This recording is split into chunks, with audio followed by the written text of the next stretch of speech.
Hello candidates, बहुत लोग comment आ रहे थे, वो पूछ रहे थे कि जो आपके 12 से 18 जुलाई के बीच में जो एग्ज़ाम कंडक्ट हो रहे हैं, इसमें सेफ स्कोर क्या हो सकता है। ठीक है, मतलब कई लोगों का एग्ज़ाम जिनका हो गया है, उनके अंदर एक डाउट आ रहा है कि क्या मुझे अभी रनिंग की प्रिपरेशन फेज़ 2 की स्टार्ट कर देनी चाहिए कि मतलब अभी मुझे तक वेट करना चाहिए, रिजल्ट आ जाए उसके बाद हमको फेज़ 2 की प्रिपरेशन स्टार्ट करनी चाहिए।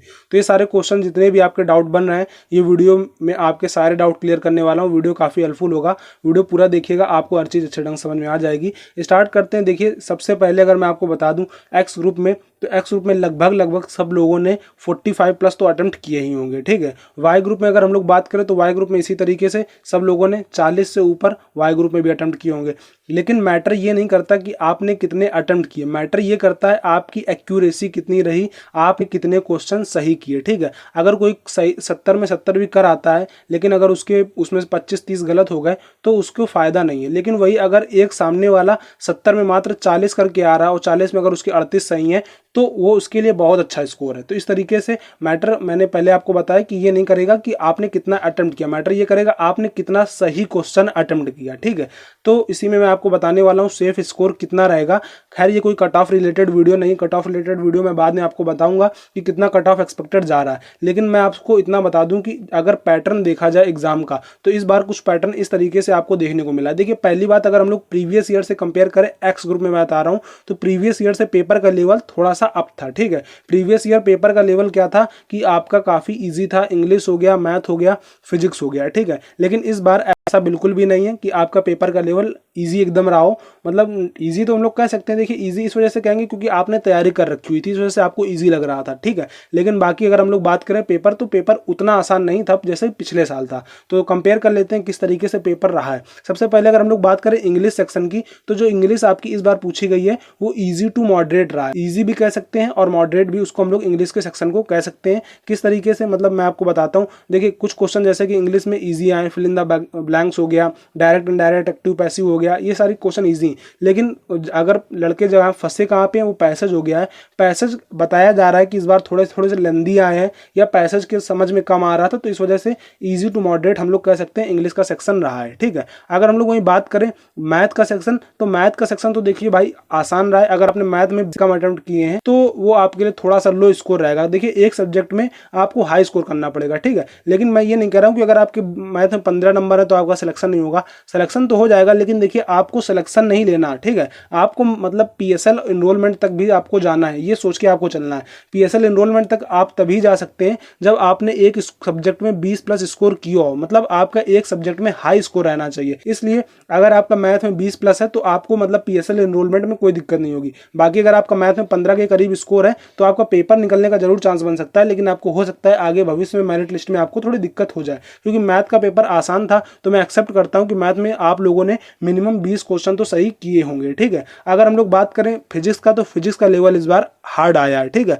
मतलब कह सकते हैं कठिन था फिजिक्स का लेवल, इतना भी कठिन नहीं था कि मतलब उसको हम लोग कह सकते हैं बहुत टाइम टेकिंग था। लेकिन फिजिक्स मैं उम्मीद करता हूं कि आपने करीब 15 से 18 क्वेश्चन के बीच में आप आराम से कर सकते थे। ऐसा था फिजिक्स का पेपर कि इतना भी कठिन नहीं था। लेकिन आपको, हम लोग फिजिक्स को अगर बात करें तो मॉडरेट टू हार्ड बोल सकते हैं। इस तरीके से फिजिक्स के कुछ कुछ रहे हैं, लेकिन कहीं कहीं क्या था, कहीं कहीं ईजी भी पूछा गया है। ऐसा बिल्कुल भी नहीं है कि एकदम मॉडरेट टू हार्ड आया। लेकिन मगर सारे शिफ्ट का, तो सारे शिफ्ट में फिजिक्स का अगर हम लोग देखेंगे तो मॉडरेट देखने को मिलता है। ठीक है, ना ही ईजी बोल सकते हैं फिजिक्स को, ना ही हार्ड बोल सकते हैं। वहीं अगर बात करें इंग्लिश को, तो इंग्लिश को भी हम लोग मॉडरेट बोल सकते हैं, ना ही ईजी ना ही हार्ड हम लोग बोल सकते हैं। अगर बात करें मैथ की, तो मैथ तो भाई ईजी थी। ठीक है, मैथ ईजी थी। अब बात करते हैं क्या मतलब सेफ स्कोर हो सकता है। देखिए, अगर अभी ये हैकिंग वाला प्रोसेस ना होता तो मैं ये कह सकता था आराम से कि आपका 35 के करीब, जिसके भी 35 से ऊपर नंबर है वो सारे सेफ हैं। ठीक है, वो सारा सेफ स्कोर माना जाएगा। लेकिन ये थोड़ा हैकिंग वाला सीन हो गया, जिस वजह से अब मुझको लग रहा है कि आपका जो सेफ स्कोर रहने वाला है वो 36 से 38 के बीच में रहने वाला है।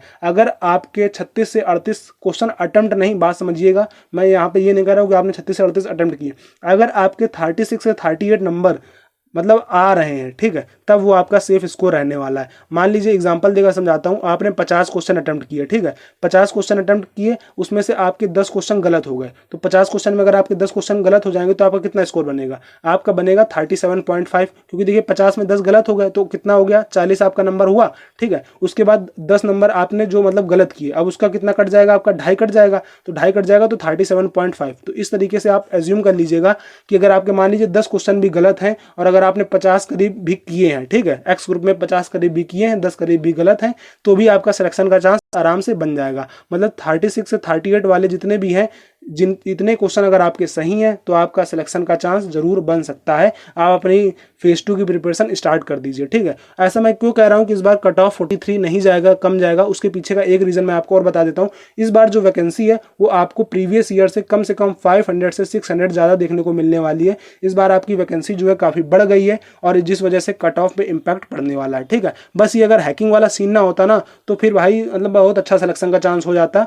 मैं कह सकता था आराम से कि अगर आप 35+ जितने भी हैं वो सारे फेज 2 की प्रिपरेशन स्टार्ट कर दें, लेकिन फिर भी 1-2 नंबर मान लीजिए हैकिंग वाले अगर सीन बना भी तो उसमें 1-2 नंबर बढ़ जाएगा, तो 36 से 38 एक्स ग्रुप में सेफ स्कोर रहने वाला है। अगर आपका इतना बन रहा है, ठीक है, निगेटिव मार्किंग हटाने के बाद, तो आप अपनी फेज 2 की प्रिपरेशन आज से स्टार्ट कर सकते हैं। बात करते हैं वाई ग्रुप में। वाई ग्रुप में आपका क्या सेफ स्कोर रह सकता है, तो जैसा कि मैंने आपको पहले बताया था, इंग्लिश का सेक्शन जो होता है वो कॉमन होता है, इंग्लिश वही आती है, तो इंग्लिश आपका कह सकते हैं ईजी टू मॉडरेट रहा था।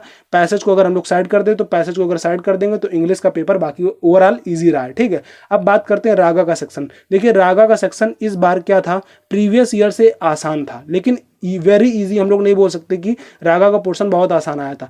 प्रीवियस ईयर का मतलब हम लोग कोई चीज़ अगर कठिन चीज़ से कंपेयर करेंगे तो सामने वाली चीज़ ऑटोमेटिक थोड़ी आसान बोल सकते हैं, लेकिन ये नहीं कह सकते कि इतना आसान था कि आप आसान से मतलब 25+ स्कोर कर देंगे तो 25+ मतलब स्कोर करना आसान था, इस तरीके से नहीं कह सकता। लेकिन हाँ इतना जरूर कह सकता हूँ कि अगर आपने रागा में 24 करीब अटेम्प्ट किए हैं, ठीक है, सही अटेम्प्ट है अगर आपके 24 करीब, तो आपका सिलेक्शन का चांस आराम से बन जाएगा, ठीक है। 24 करीब अच्छा एक स्कोर होने वाला रागा में। अब वहीं बात करें अगर आपका इंग्लिश में, तो इंग्लिश में आपका करीब 12 करीब स्कोर होना चाहिए, ठीक है, 12 से प्लस स्कोर होना चाहिए। तो जितने भी वाई ग्रुप के कैंडिडेट हैं उनका 35 के करीब अगर बन रहा है, ठीक है, मतलब 35 तो काफ़ी मैंने बोल दिया, फिर भी अगर आप थोड़ा एज्यूम करें तो 33 से 35 के बीच में अगर आपका इंग्लिश में सेक्शन में अगर आपने ओवरऑल बता रहे हैं इंग्लिश और रागा का मिला के अगर आपके 35+ बन रहे हैं तो आपका एक अच्छा स्कोर रहने वाला है। बाकी अगर आपका 33 से ऊपर है तो आपके वाई ग्रुप में आराम से सिलेक्शन का चांस बन सकता है, आप अपने फेज 2 की प्रिपरेशन स्टार्ट कर सकते हैं। तो इस तरीके से ये आपका सेफ स्कोर रहने वाला है। बाकी अगर आप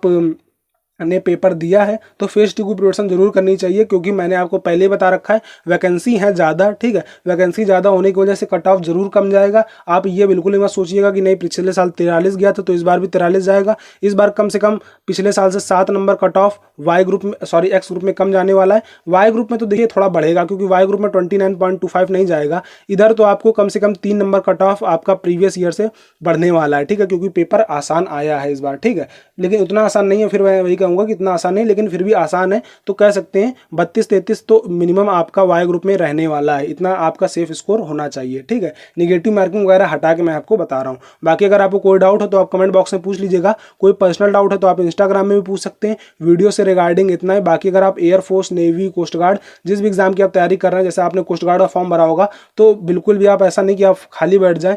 अगर आपको थोड़ा भी लग रहा है कि मेरे कम स्कोर रह गए तो आप ऑनलाइन मॉक टेस्ट दीजिए। परीक्षा पे लिंक मैंने आपको परीक्षा को डिस्क्रिप्शन बॉक्स में प्रोवाइड करा दी है। कोस्ट गार्ड के अलावा एयरफोर्स, नेवी, इंडिया जिस भी एग्जाम की आप मॉक टेस्ट देना चाहते हैं आप दे सकते हैं। परीक्षा ऐप में विशाल 50 कोड यूज कर लीजिएगा, आपको 50% आपको ऑफ हो जाएगा, ठीक है, परीक्षा ऐप में। इसके साथ साथ आपको ऑनलाइन मॉक टेस्ट देने के आपको कोई फायदे मिल जाते हैं, जैसे आप पर क्वेश्चन टाइम यूज कर सकते हैं, आप जान सकते हैं किस क्वेश्चन में ज़्यादा टाइम लग रहा है, किस क्वेश्चन में कम टाइम लग रहा है। इसके अलावा आप यहाँ पर रैंक भी जज कर सकते हैं। यहाँ पर पहले से ही कई कैंडिडेट्स इनरोल्ड हैं तो उनके बीच में जान सकते हैं मेरी क्या रैंक बन रही है, अभी मेरी तैयारी का लेवल क्या है, अभी मतलब कितना मैं पानी में हूँ, ये सारी चीज़ें आप तब जान सकते हैं आप ऑनलाइन मॉक टेस्ट देंगे। एग्जाम वाला आपको सेम एटमॉस्फेयर मिलने वाला है, जिससे कि आपको एग्जाम के समय बिल्कुल भी कोई हेजिटेशन, नर्वस नहीं होगा। आप एग्जाम वेरी मतलब पूरे कॉन्फिडेंस के साथ आप एग्जाम दे सकते हैं और आपको फायदा जरूर मिलेगा अगर आप ऑनलाइन मॉक टेस्ट देते हैं। बाकी विशाल 50 कोड यूज कर लीजिएगा, 50% आपको ऑफ भी हो जाएगा परीक्षा में। जिस भी एग्जाम की आप प्रिपरेशन करना चाहें यहाँ पर आप कर सकते हैं। वीडियो से रिगार्डिंग इतना है, तब तक के लिए जय हिंद, वंदे मातरम।